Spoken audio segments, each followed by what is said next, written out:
I'm so glad you've joined Amos and I on today's wet weather hike at Parvin State Park in New Jersey. We're on the very edge of an oak hickory uplands and the pinelands. In this forest, we're surrounded by numerous species of oak, the twisty trunks of mountain laurel, and American holly. And as we head out into the hardwood swamp, we'll see stands of pitch pine, Virginia pine, loblolly pine, and Atlantic white cedar.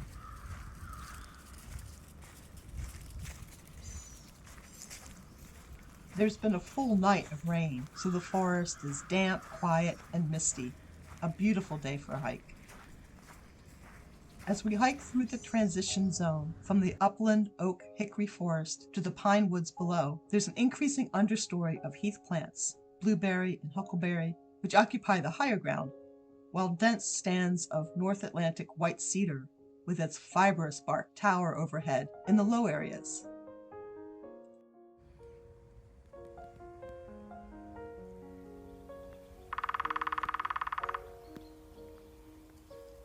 It is lovely, quiet, damp, and the recent rain has refilled the vernal pools and saturated the mucky soils.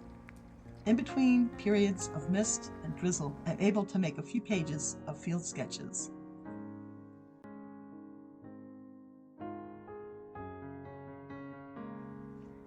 We reach Muddy Run, the stream that flows through the hardwood swamp of red maple, alder, meadowsweet, and swamp oak.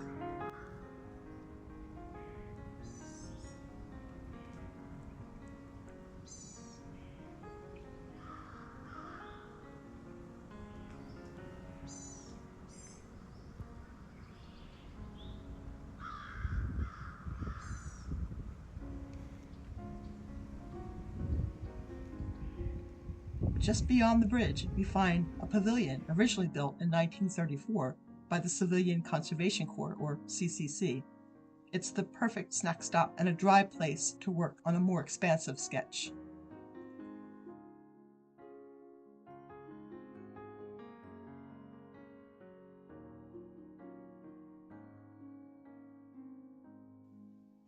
We pack up and hike on, soon entering a much younger woods, with signs of its previous life as an open meadow, base camp of CCC Company 2229V.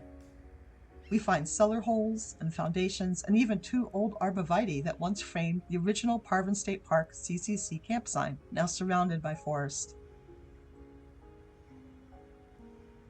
Company 2229V, V stood for Veterans of World War I, built the park, including the picnic areas, rustic cabins, and campgrounds. But at the start of World War II, all able-bodied men of the CCC entered the U.S. Armed Forces, and the CCC camp here was closed in 1942. This park is their legacy.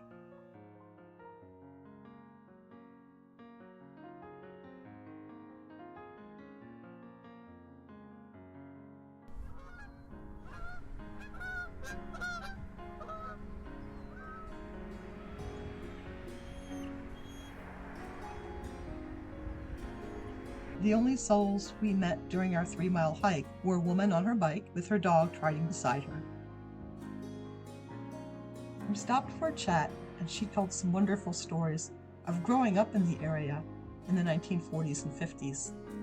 The trees of this transition zone were the focus of my hike today, so join me next time from field to table as I transfer today's field sketches to my nature journal. Now, go dry off, have a hot cup of tea from the thermos, and give Amos a treat before we head home. I'll see you next time on the Land Journals.